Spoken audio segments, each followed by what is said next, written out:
Mars a toujours attiré les personnes à l'esprit aventureux et aimant l'exploration. La planète rouge a stimulé l'imagination de nombreux penseurs et écrivains, que ce soit Edgar Rice Burroughs, Ray Bradbury, H.G. Wells, Kim Stanley Robinson ou Arthur Clarke. Dans les neiges du mont Olympe, Arthur Clarke décrit les procédures nécessaires afin de rendre la planète Mars habitable pour l'homme.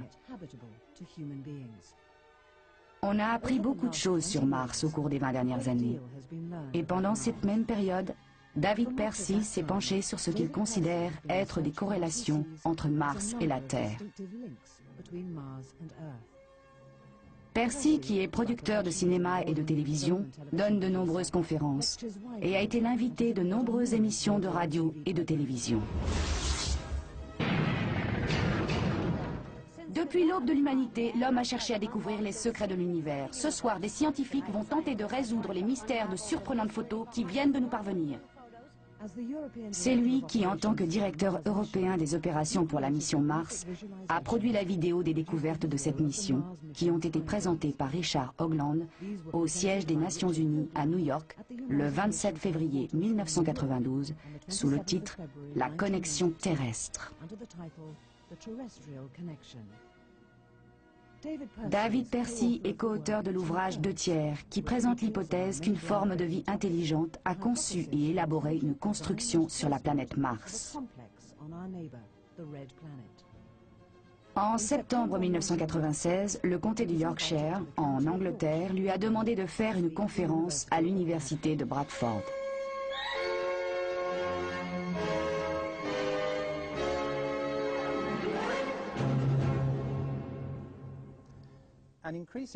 De plus en plus de gens ont entendu parler de l'existence, sur la planète Mars, de ce qu'on appelle le visage. Je vais démontrer qu'il existe une connexion entre cette construction sur Mars et les 3 sites anciens de Avebury, Glastonbury et Stonehenge, en Angleterre, grossis à 2 échelles différentes. La plupart des planètes, en raison de leur rotation, connaissent un pôle d'énergie physique tridimensionnel, toujours situé entre les 19e et 20e degrés de latitude, aussi bien dans l'hémisphère nord que dans l'hémisphère sud. Cette latitude coïncide avec celle d'une pyramide fictive de 3 côtés, dont la base serait à l'intérieur de la planète.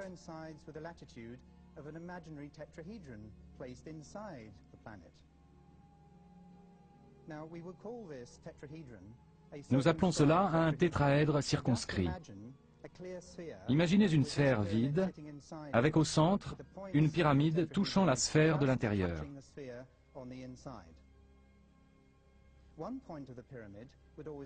Un des sommets de la pyramide serait au pôle sud de la planète. Le plan, formé par la base et contenant les 3 autres sommets, est toujours à 19,47 degrés. Et nous avons trouvé que la même chose se produit avec la plupart des planètes de notre système solaire. Les 2 cas notables étant la tache rouge de Jupiter et la tache noire de Neptune. Et la chose intéressante à relever au sujet de Neptune, c'est que la grande tache noire et la planète Terre sont de taille exactement semblable et qu'à cette latitude, l'énergie est très importante.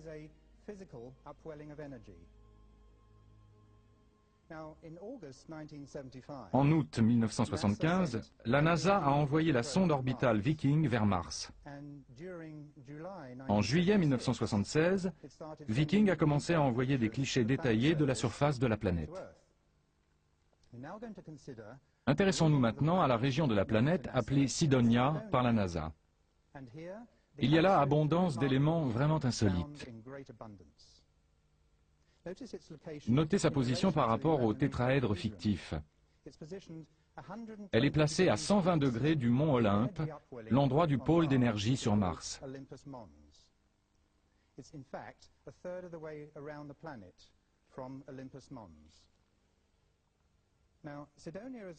Cydonia est une construction située dans l'hémisphère nord de Mars, à environ 41 degrés de latitude.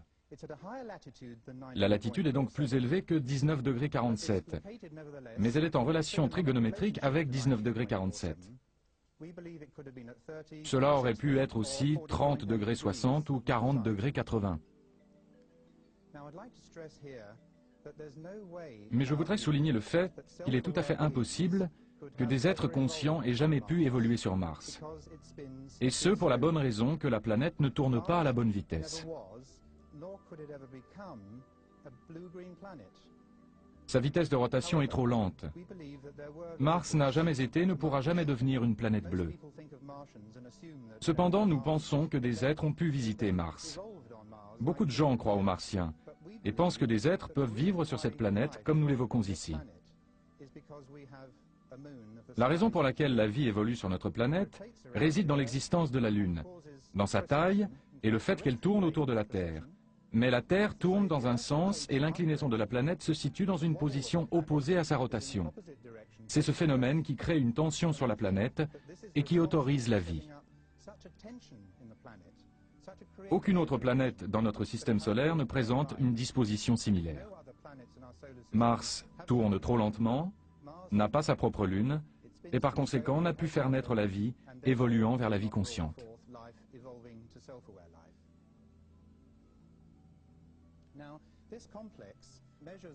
Cette construction mesure environ 30 miles par 15, un total de 450 miles carrés.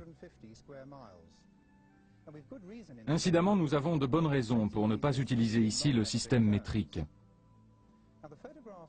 Les clichés en question n'ont été d'abord vus que par le personnel de la NASA. Puis, à la fin de l'été 76, certains des clichés ont été montrés à 1 millier de journalistes internationaux lors d'une conférence de presse. Au vu des clichés de Cydonia, plusieurs journalistes ont posé la question: quel est ce visage? Ce visage, leur a-t-il été répondu, n'est dû qu'à un effet de lumière, une question d'éclairage. Le porte-parole de la NASA a ajouté qu'un cliché pris quelques heures plus tard ne présentait plus de traces de ce visage. Il faut dire à leur décharge que les présentateurs de la conférence de presse faisaient un discours plus ou moins improvisé et que l'on ne pouvait donc pas s'attendre à un exposé rigoureux. Quoi qu'il en soit, quelques heures plus tard, donc, la région de Cydonia aurait été plongée dans l'obscurité la plus complète après le coucher du soleil, et Viking aurait donc pris des clichés plus à l'ouest. D'autre part, 2 séries de clichés de Cydonia ont effectivement été prises, l'une à 10 degrés et l'autre à 27 degrés d'élévation par rapport au soleil, et ce, à 35 jours d'intervalle. Or, ces 2 séries d'images montrent clairement le visage et il n'y a aucun effet de lumière. La NASA a menti.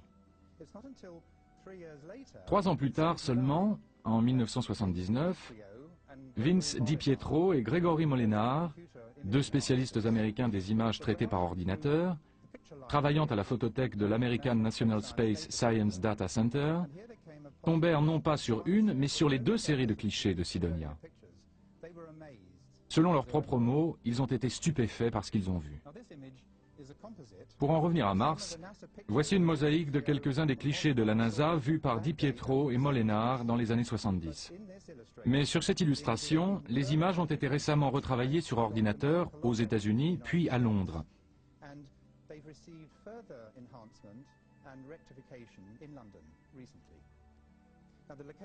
L'emplacement du visage et d'autres parties importantes de la construction sont clairement définis. À droite, vous pouvez apercevoir le cratère, avec sur son pourtour le tapis de matières éjectées. Nous y reviendrons un peu plus loin. Ce que je dois vous signaler d'abord, c'est que le tapis de matières éjectées provient de l'impact qui a créé ce cratère. Le tapis de matière forme comme une gigantesque éclaboussure. Voici un agrandissement du cratère et du mur. Ce dernier est très droit et s'étendant sur environ 3 km. À propos, le visage mesure environ 1500 mètres. Le mur se trouve clairement sur le tapis de matières éjectées.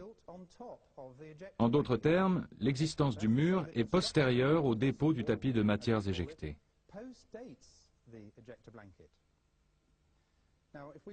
Sur les bords du cratère, nous avons quelque chose qui ressemble à une pyramide à 3 côtés, ou tétraèdre, au nord du trou.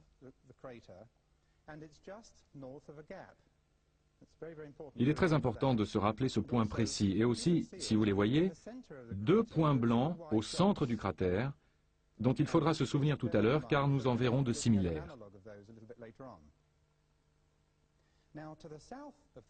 Au sud du cratère se trouve une butte entourée d'une spirale ascendante dans le sens contraire des aiguilles d'une montre. Cette butte fait environ 1500 mètres de diamètre pour 150 mètres de hauteur. Voici une illustration de l'un des crop circles les plus connus, apparus en très grand nombre au sud de l'Angleterre au cours des dernières années. Ce crop circle a surgi à Barbury Castle le 17 juillet 1991. Il s'agit d'un tétraèdre. Notez bien l'encoche en spirale dans le coin droit de l'empreinte.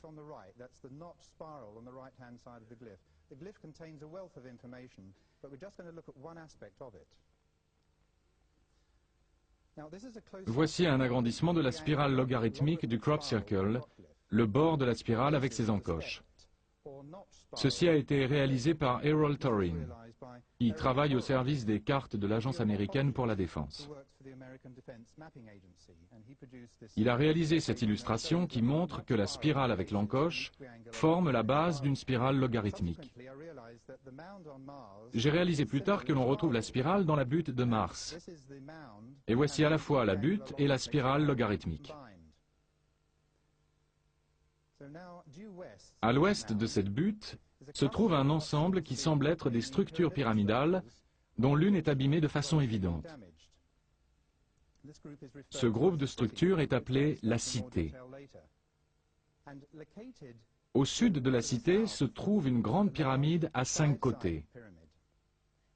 La grande pyramide D et M, nommée ainsi après sa découverte par Di Pietro et Molenar. Le côté gauche de cette pyramide semble totalement intact, et le côté droit paraît en revanche endommagé. Gardez bien ce détail en mémoire. Ce transparent permet de bien voir les faces de la pyramide à 5 côtés. Comme Errol Torrin, spécialiste en géomorphologie de l'American Defense Mapping Agency, le souligne, un objet à 5 côtés ne peut pas être formé, et à plus forte raison, maintenu en l'état par la seule force du vent et des phénomènes météorologiques. Car la force qui accentue l'une des faces causera inévitablement l'érosion de la face ou du côté opposé. Nous avons envie de dire qu'une pyramide sur Mars est une chose singulière, mais un visage sur Mars est une chose au moins aussi singulière. L'analyse fractale utilisée pendant la guerre du Golfe a été employée ici, et comme vous pouvez le voir, l'analyse fractale est à droite et l'image originale à gauche. Ils ont utilisé l'analyse fractale pendant la guerre pour repérer des tanks dans le désert. Et en employant cette technique, les spécialistes ont affirmé que le visage de Mars est la chose la plus étonnante sur plus de 4000 km² à la ronde.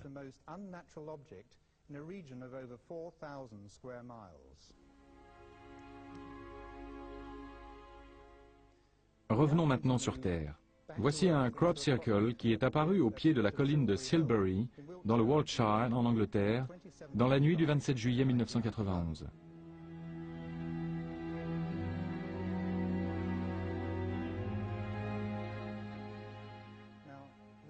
Ce crop circle m'a incité à observer attentivement une photo aérienne dans le livre d'Aubrey Burle, Avebury au temps de la préhistoire.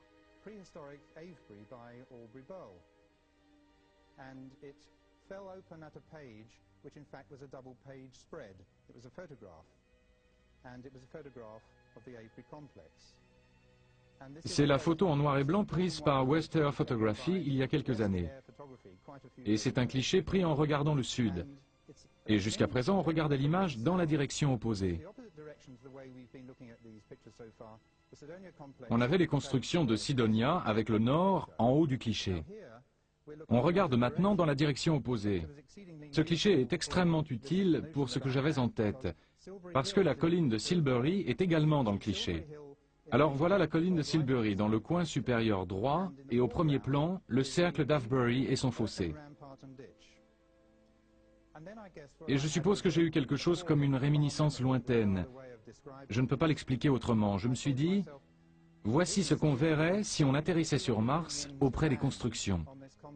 en regardant par le hublot du vaisseau, on verrait en contrebas le cratère dont nous avons déjà parlé, et au loin la butte en spirale.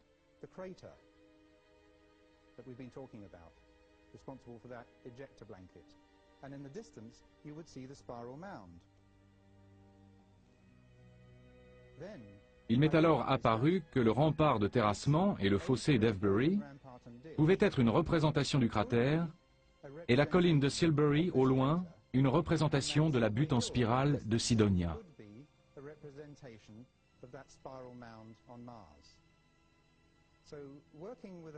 En utilisant une carte de la région à grande échelle de l'Institut géographique, et plein d'enthousiasme, j'ai alors soigneusement superposé la carte et les constructions martiennes, et j'ai trouvé des rapports étonnants. C'est-à-dire que quand la structure, butte et cratère de Cydonia est réduite dans la proportion de 14 pour 1, 14 miles sur Cydonia équivalent à 1 mile à Avebury, elle correspond parfaitement à Avebury-Silbury.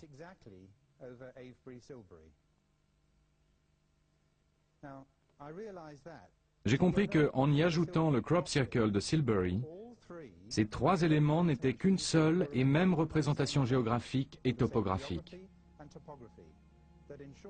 Ils étaient fondamentalement la même image, transmettant les mêmes informations dans chaque cas. Inspiré par le crop circle, j'ai réalisé que la colline de Silbury et le cercle d'Avebury devaient être des représentations à l'échelle de cette partie des constructions de Mars.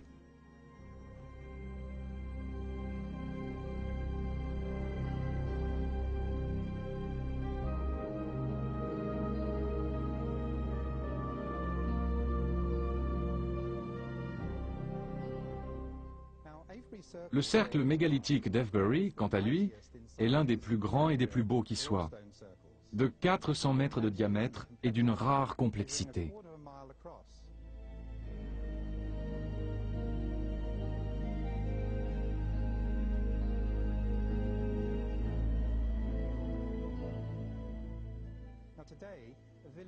Un village s'y niche aujourd'hui. Un écrivain a déclaré que si Stonehenge est une église, alors Avebury est une cathédrale.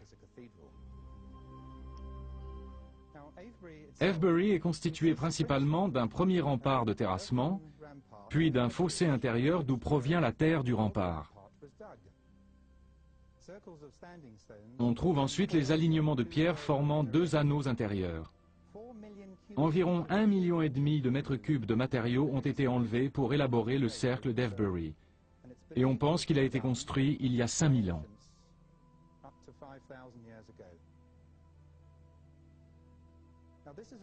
Voici un dessin des deux cercles de pierres intérieures qui illustrent bien l'angle à 19,5 degrés avec le nord.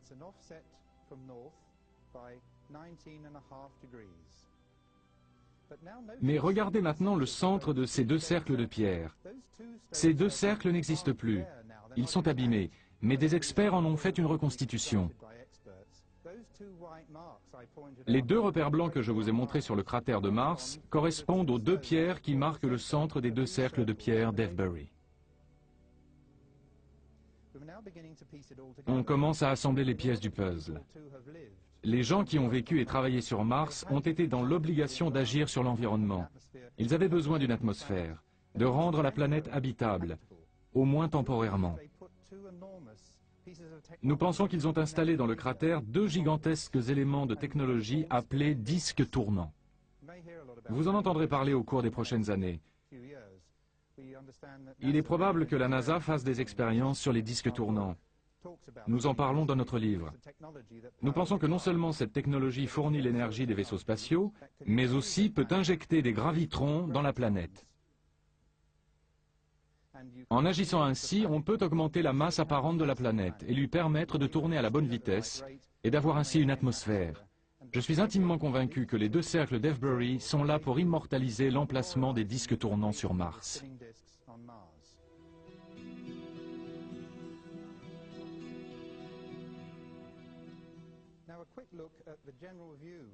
Et maintenant un retour rapide à une vue générale de Cydonia pour nous rappeler l'emplacement exact du cratère et de la butte en spirale à droite des constructions.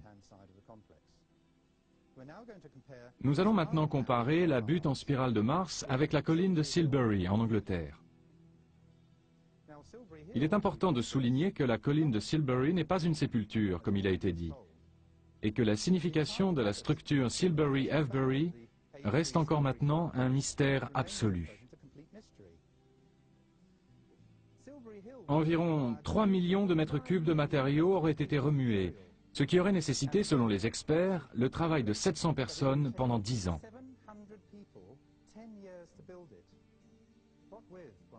Avec quoi ont-ils travaillé? Et pourquoi?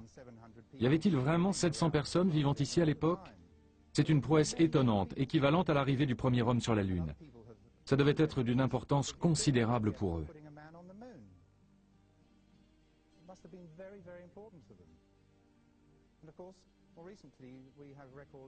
On dit que les anciens Bretons montaient la colline de Silbury et qu'ils la gravissaient en spirale tout en dansant. En regardant à nouveau la carte régionale de l'Institut géographique, vous pouvez y voir une ligne droite reliant la partie ouest du cliché à la partie droite. Il s'agit d'une voie romaine. En réalité, cette voie romaine dévie pour éviter la colline de Silbury. On peut se demander maintenant s'il existe à Avebury quelque chose se rapprochant du mur de Sidonia.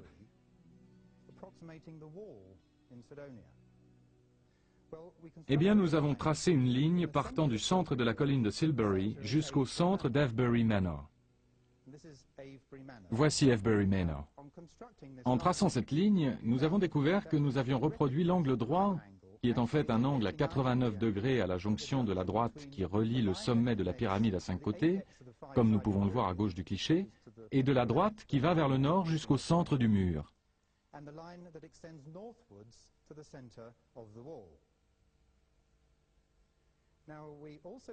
Nous avons également tracé une ligne droite partant du centre de la butte en spirale de Sidonia jusqu'à la pyramide tétraèdre sur le bord du cratère. Vous vous souvenez que nous avions remarqué une petite pyramide tétraèdre sur le bord du cratère, au nord d'un trou sur Sidonia. Eh bien, l'angle formé par la verticale du mur et cette nouvelle droite est de 19 degrés 47.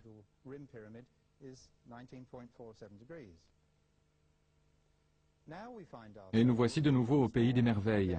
Pas celui des merveilles imaginaires d'Alice, mais celui des vraies merveilles, dans le sens de mystère. Sur la carte de l'Institut géographique, nous avons déjà observé une petite marque, une petite butte sur le rempart d'Avebury, exactement à l'endroit où se trouve la pyramide à 5 côtés sur le bord du cratère de Sidonia. En d'autres termes, la marque indiquée par les géomètres est exactement la même que sur Sidonia. Cette butte se situe juste au-dessus d'un trou dans le rempart d'Avebury. Exactement de la même façon que sur Mars, la pyramide se trouve au-dessus d'un trou dans le bord du cratère de Sidonia. C'est une image miroir. À Avebury, c'est une route qui est la cause du trou, ou du moins elle remplit le trou. C'est la seule butte mentionnée sur le rempart d'Avebury par les géographes de l'Institut, et c'est visiblement l'équivalent du tétraèdre de Mars. Cette pyramide sur le rempart d'Avebury, au nord d'un trou, en miroir de la pyramide tétraèdre sur le bord du cratère de Sidonia, au nord d'un trou, apporte à ce cas une confirmation finale s'il en était besoin.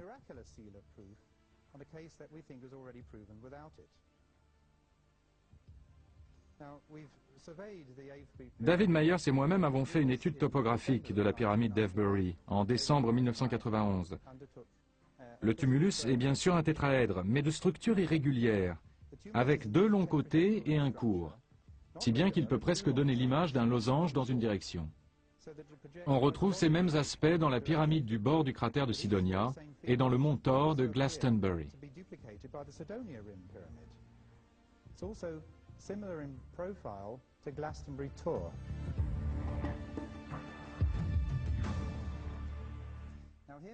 Voici maintenant un dessin du crop circle de la colline de Silbury.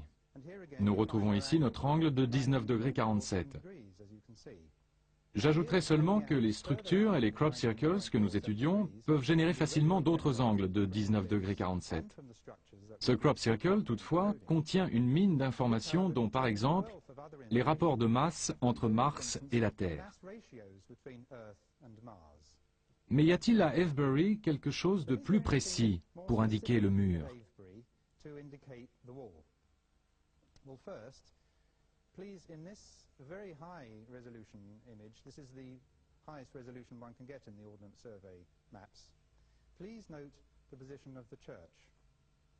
Dans cet agrandissement haute définition, notez d'abord la position de l'église.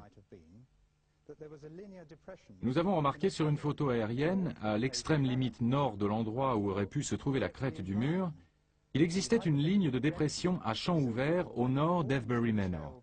Eh bien, directement dans l'axe de la projection hypothétique de la colline de Silbury et correspondant à l'échelle du transparent, se trouvait un fossé mal comblé et les traces d'un mur de remblai. Un archéologue de la région qui travaille pour le National Trust depuis 25 ans nous a dit qu'il s'agissait de l'axe nord-sud de l'ancien village. Le tracé passait apparemment sous le village actuel et allait presque jusqu'au parking. Les restes du fossé et du mur peuvent être les vestiges d'une ancienne route, comme le pense l'archéologue, mais il y avait sûrement un but plus important à cela, comme celui d'être la représentation du mur de Mars.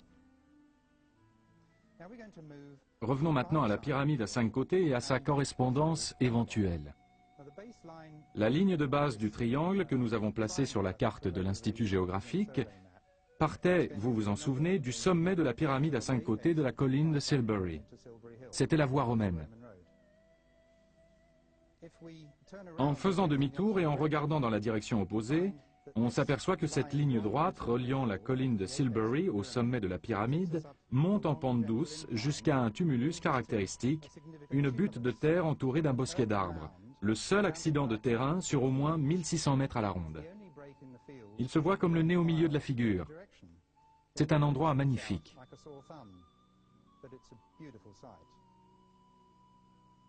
En se rapprochant, on distingue autre chose, une stèle érigée au sommet de la butte. La voici. Et voici David Myers et Tony Coulson. Myers est le co-auteur de 2 tiers. Tony Coulson est radiesthésiste et guérisseur.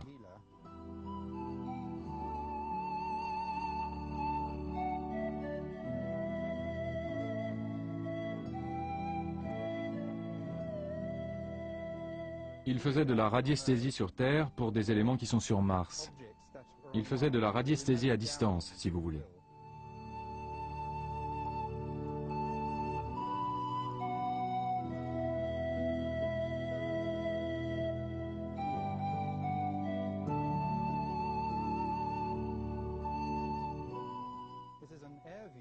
Voici une vue aérienne du tumulus prise en été. On se rend bien compte de son isolement. La partie sombre du champ indique approximativement l'emplacement de la pyramide. Des arbres ont été plantés en ligne droite côté ouest.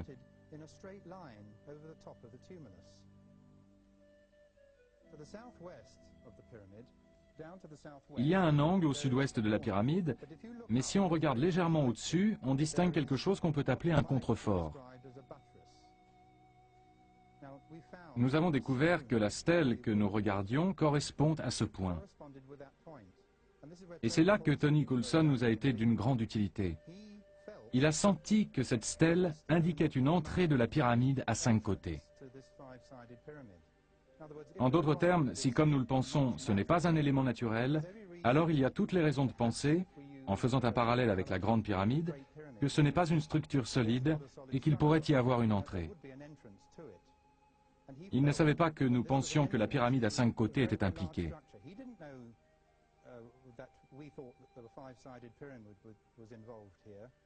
Il s'agit donc ici du côté intact de la pyramide à 5 côtés.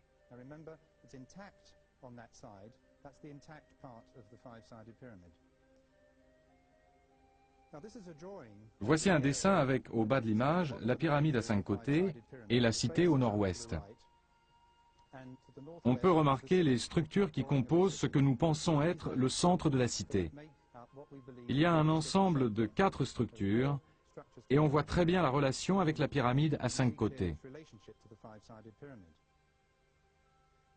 Cette ligne verticale, la ligne nord-sud sur Mars, correspond à la bordure d'arbres en ligne droite de tout à l'heure. Un fermier a donc planté ses arbres dans l'axe de la ligne nord-sud de Mars.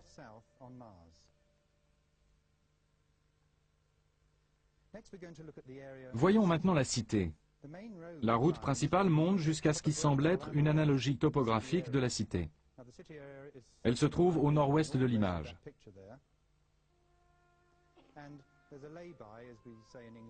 Il y a une aire de repos près du sommet de la colline, et on peut marcher le long de ce qui s'avère être la crête de la cité, la partie la plus haute de la cité, si vous préférez. La ligne formée par le sommet de toutes ces pyramides.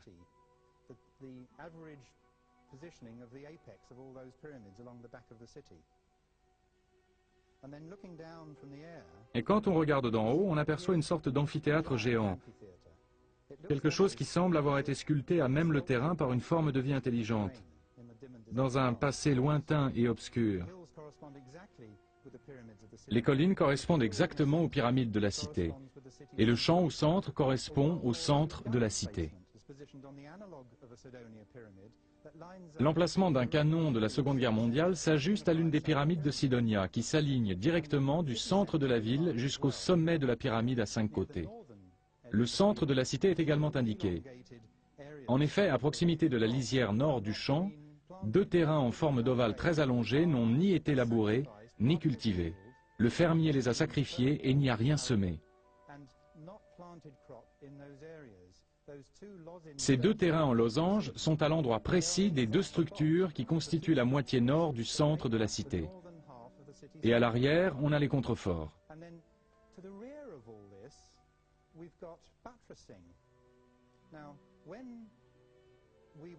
Quand on parlait des contreforts et que Tony Coulson nous aidait à définir ce que pouvait être l'entrée de la pyramide, il nous a fait un dessin.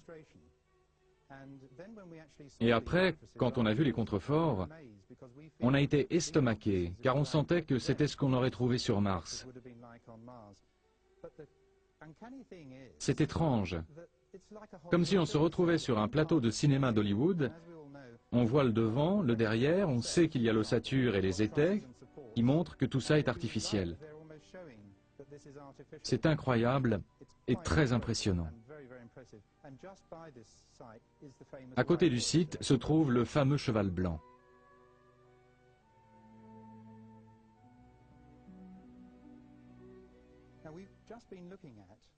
Nous venons de voir une réduction à l'échelle 1/14e des constructions martiennes. Nous allons maintenant examiner son agrandissement par 1,5. Nous avons découvert alors que Stonehenge devient la butte en spirale. Le point nord du cercle d'Avebury devient la base du mur. Et Glastonbury, le sommet de la pyramide à 5 côtés. Voici la ligne Michael and Mary, cette incroyable ligne d'énergie qui démarre du mont Michael et passe à travers le Wash, à travers Glastonbury, pour arriver à Avebury, le long de cette ligne, qui est notre hypoténuse et qui la rejoint. C'est notre lien entre Glastonbury et Avebury. Voici Stonehenge. Quand nous avons fait notre étude topographique en 1991, nous avons employé 4 appareils de mesure pour déterminer la latitude et la longitude exacte de Stonehenge.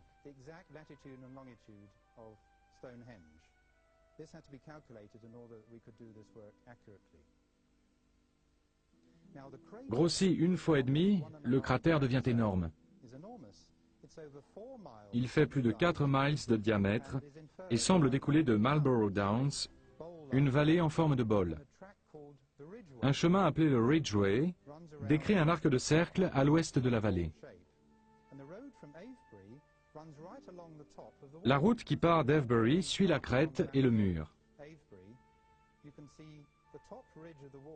Quand on regarde la carte, on voit que la crête du mur est signalée par la route de Swindon. À mi-chemin, la route de Swindon oblique brusquement et va vers le nord en suivant l'extrémité du mur. Elle met donc en relief à la fois la crête du mur et son contour. Barbary Castle n'est pas loin sur le bord du cratère, et c'est bien sûr là qu'est apparu le Crop Circle. La pyramide à 5 côtés, la pyramide D et M, coïncide maintenant avec Glastonbury. Le mont Thor, sans doute le connaissez-vous, est le plus beau des monts.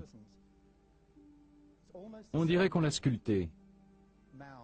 Il est magnifique en soi.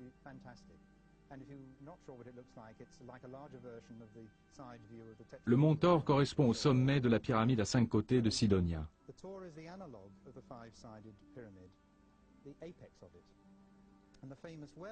Le puits si célèbre est sur un prolongement de la ligne qui part de Stonehenge. Stonehenge est à droite sur l'image, et cette ligne traverse le mont Thor et traverse le puits. Mais on ne comprenait toujours pas pourquoi l'abbaye de Glastonbury ne se trouvait pas sur cette ligne. Alors il a fallu aller plus loin.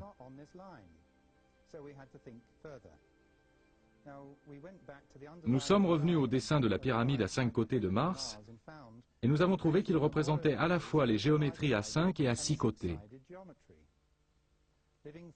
Nous savons que les choses vivantes ont une structure géométrique à 5 côtés, et les choses non vivantes, comme les cristaux ou les flocons de neige, une structure géométrique à 6 côtés.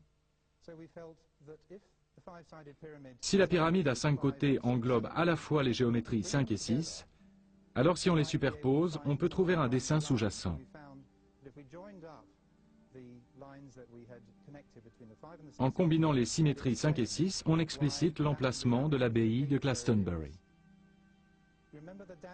Souvenez-vous des détériorations de la pyramide que nous avons observées plus tôt. À gauche de l'image se trouve la partie intacte, et à droite, la partie endommagée. Nous pensons que l'abbaye de Glastonbury correspond à quelque chose dans la partie non endommagée de la pyramide, permettant une sorte de vision à distance. Nous avons le sentiment qu'il s'agit d'une partie de la technologie autrefois existante dans la pyramide à 5 côtés. Cette technologie fournissait à des êtres vivants toute l'énergie utile aux constructions dans lesquelles ils ont vécu pendant un certain temps. Et l'abbaye semble avoir contribué à la technologie et à la production d'énergie de ces constructions.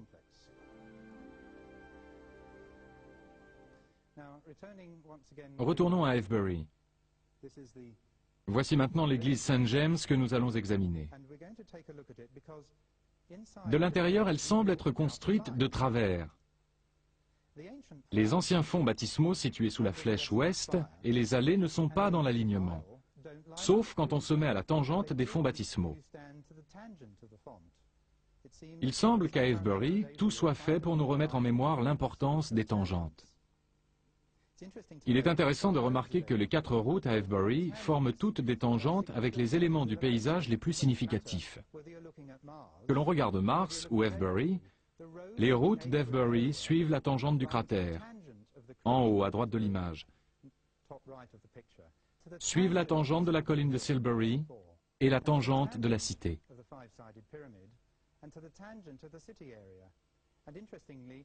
3 fois sur 4, les routes sont en ligne droite.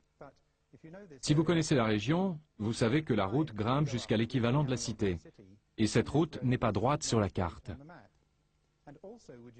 Et ces routes se croisent, bien entendu, à la tangente du carrefour de Beckhampton. Par la suite, nous avons découvert que chaque pierre d'Avebury a son équivalent sur Mars. C'est la raison de leur emplacement. La pierre d'Adam et Ève, par exemple, a son équivalent sur Mars, exactement au même endroit. C'est absolument fantastique.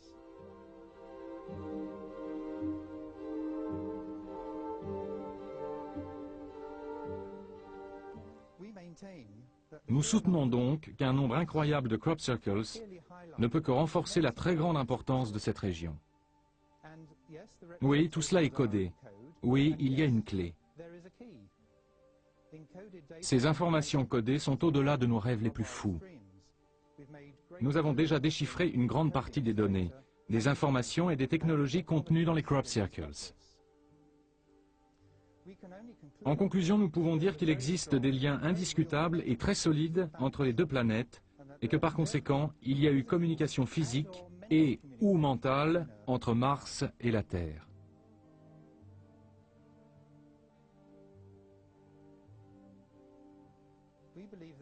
Nous sommes persuadés que ces informations ne sont pas seulement un message concernant une construction spécifique sur Mars. Il s'agit d'un message codé concernant les rouages secrets de l'univers. Permettez-moi de faire ici un lien avec les mathématiques. Cela implique quelque chose appelé topoglie, qui est expliqué dans le livre 2/3. Je ne vais pas vous ennuyer trop longtemps avec les maths, mais les scientifiques aiment les maths. Elles aident à prouver certaines théories. Cela fait partie d'une expérience conduite par Karl Monk aux États-Unis. Il a trouvé le nombre que vous voyez sur la carte, obtenu en divisant la latitude par la longitude d'Avebury, et on trouve alors le point central d'Avebury. Quand on décimalise ces deux nombres, on trouve un nombre qui équivaut au yard mégalithique. Et nous avons également découvert que ce yard mégalithique était une constante astronomique. Vous voyez ces calculs qui nous donnent la distance Terre-Lune la plus courte.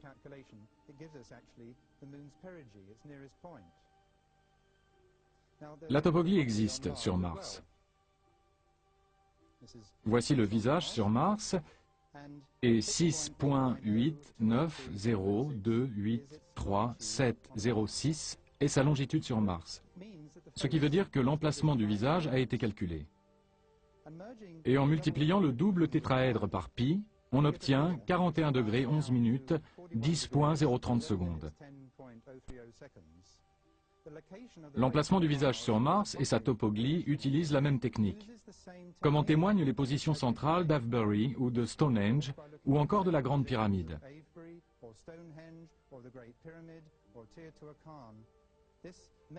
Cette méthode de topoglie est comme une matrice hyperdimensionnelle.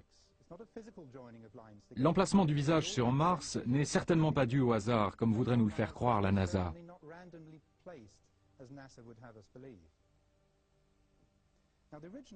Les premières images de la NASA envoyées sur Terre par la sonde Viking en 1976 indiquaient que le visage était symétrique.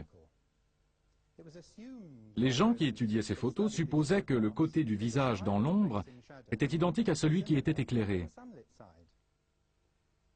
Toutefois, nous pouvons maintenant démontrer qu'il s'agit d'un sphinx.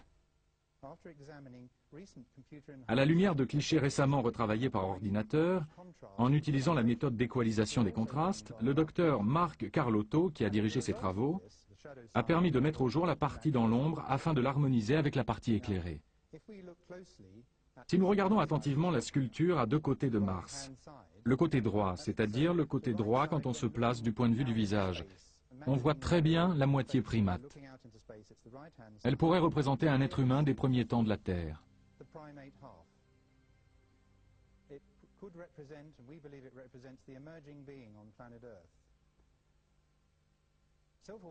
Les êtres intelligents ont une conscience, ont une âme. Leur conscience se situe à la tangente de la ligne centrale du corps, dans le côté droit de la tête.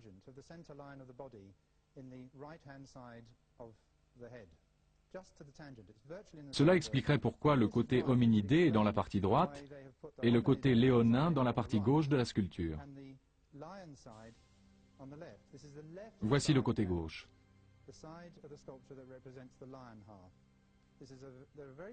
Si le côté léonin est dans la partie gauche, c'est parce que le lion a toujours représenté le cœur. Le cœur qui pompe en 3 dimensions, qui nous maintient en vie.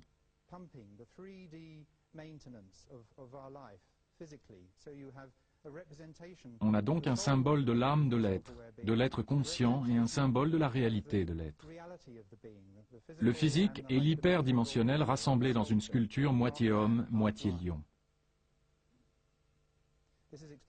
Tout cela est expliqué en détail dans notre livre.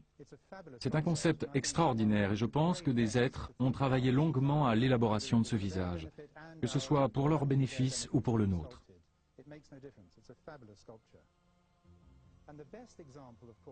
Sur Terre, le plus bel exemple de sphinx que nous ayons est celui connu sous le nom de Ark-Ur, et nous affirmons qu'il a été sculpté il y a environ 237 000 ans.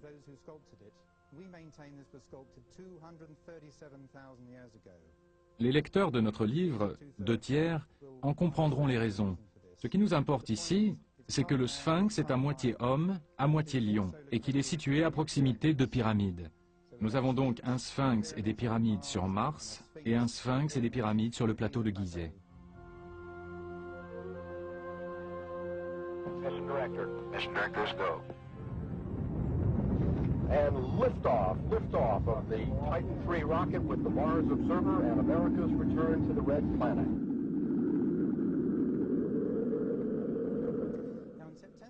En septembre 1992, la NASA a envoyé sur Mars une sonde spatiale qui avait la capacité, à partir de décembre 1993, de prendre de nouveaux clichés des constructions controversées.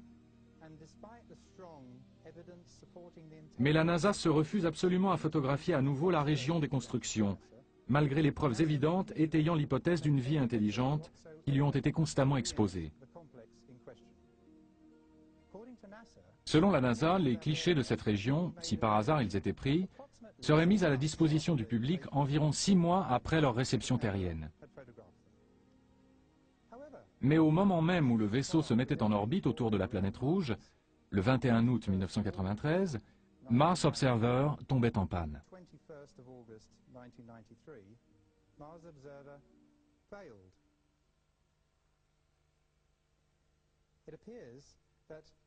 Ni les habitants de la Terre, ni la NASA elle-même n'allaient donc avoir de clichés.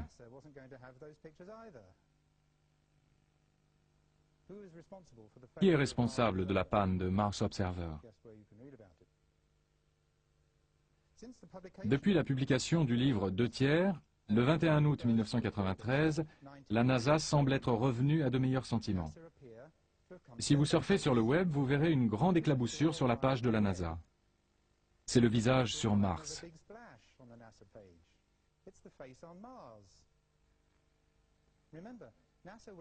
La NASA est allée sur Mars pour y rechercher la vie. Ne serait-il pas fabuleux d'y trouver des indices d'une vie intelligente? N'auriez-vous pas envie de le crier sur tous les toits et de dire « on ne comprend pas, c'est incroyable, voyons voir ça, on dirait une sculpture, voyons un peu ».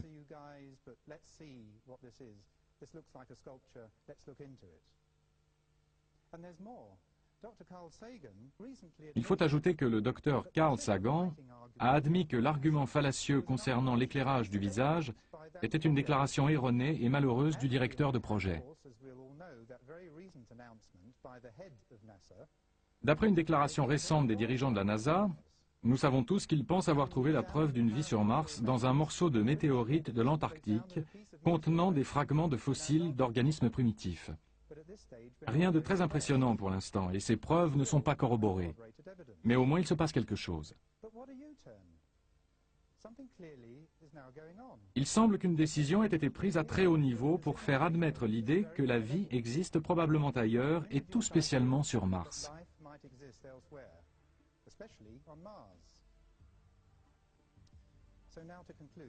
Pour conclure, il semble déjà établi au-delà de toute incertitude que Mars a été autrefois habité par des êtres pensants. Ce qui est beaucoup plus troublant, c'est qu'il est maintenant tout à fait manifeste que les habitants de la Terre savaient cela il y a 5000 ans et peut-être même avant. La deuxième constatation renforce bien évidemment la première.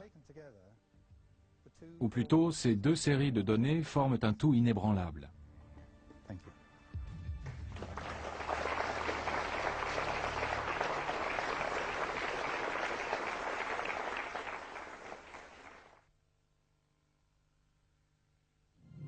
La dernière sonde américaine Mars Global Surveyor photographie la planète Mars depuis avril 1998 à l'aide de nouvelles caméras possédant une résolution 10 fois supérieure à celle de la sonde Viking 1 qui survola Mars en 1976. Les chercheurs du monde entier attendent beaucoup de cette mission afin de pouvoir peut-être élucider enfin le mystère du visage et des pyramides qui se trouvent dans la région de Cydonia. Les toutes premières photos publiées sur Internet par la NASA semblent montrer que le visage, s'il garde toutes ses caractéristiques faciales, a perdu une partie de son pouvoir évocateur. Il faudra étudier attentivement les prochaines séries de photos avant de tirer des conclusions définitives.